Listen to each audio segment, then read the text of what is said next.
تعالى هنا تعالى. انا مش بتاع موعظه، انا راجل لقيت قدامي صفقه حسنات قلت افيد اخواتي بيها. اخواتي كلهم لازم يستفيدوا من الصفقه دي. حاجه هتسمعها ببلاش، لا دفعك جنيه ولا هتعبك معايا دقيقه واحده، وانا لا جاي ابيع لك ولا اسمعك حاجه غصب عنك. بس انا شايف ان دي صفقه ما تتعوضش، وانت هتستفاد بيها طول حياتك وبعد حياتك كمان. السلام عليكم ورحمه الله وبركاته. كلنا بنشتغل او بندخل في تجارة او بنجيب ارباح بطريقة معينة. التجارة اللي بتدخلها دي ممكن تكسب مرة وتخسر مرة. مفيش بني ادم بيشتغل او بيدخل تجارة ايا كانت مادية او غيره الا لو فيها احتمالين مكسب وخسارة. بس اللي انا جاي اكلمك فيه النهاردة هي تجارة او صفقة، هي اي نعم مش مادية بس هتوصلك لجميع الارباح. ارباح مادية، صحية، نفسية. يعني من الاخر هتكسب كل حاجه. هي ايه بقى التجاره او الصفقه اللي هكلمك فيها دي؟ عشان نكون على نور كده، هي تجاره مع ربنا خالق الخلق.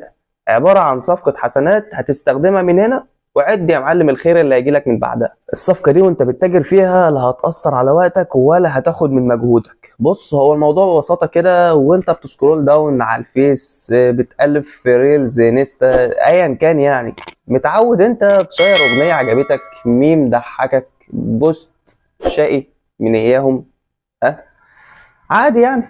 مفيش مانع بقى لو مره شيرت ايه قرانيه، حديث، في معلومه اول مره تعرفها فغيرك يعرفها عن طريقك، معلومه عن دينك ما كنتش تعرفها فغيرك يشوفها ويتصلح حاله بيها. القصد يعني ان كل واحد هيقرا اللي شيرته ده هتاخد عليه اجر، واللي هيشيرها من عندك واللي هيقراها ويشيرها من عنده برضه هتاخد عليهم اجر اكبر وحسنات اكتر. ده كله واحنا لسه على وش الصفقه، بتاخد منها ارباح من غير ما تصرف ولا جنيه.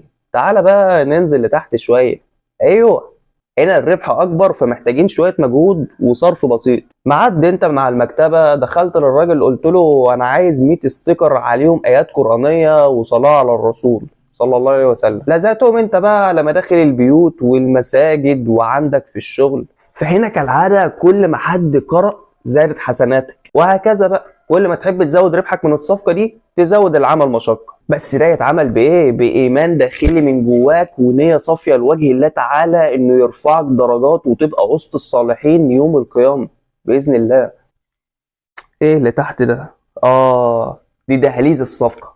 تعال اقول لك. بص يا اخويا، حد قريبك توفى، اعمل كولمن ميه وحطه في الشارع، اللي راح واللي جاي هيدعي له بالرحمه وانت هتاخد اجر على المياه اللي شربها. اطبع مصاحف وحطها في المساجد، كل حرف هيتقرأ من المصحف هتاخد عليه اجر. مثلا حد يتيم او مسكين وانت عارف انه محتاج، ساعده بكل الطرق اللي تعرف تساعده بيها ماديا وحتى معنويا.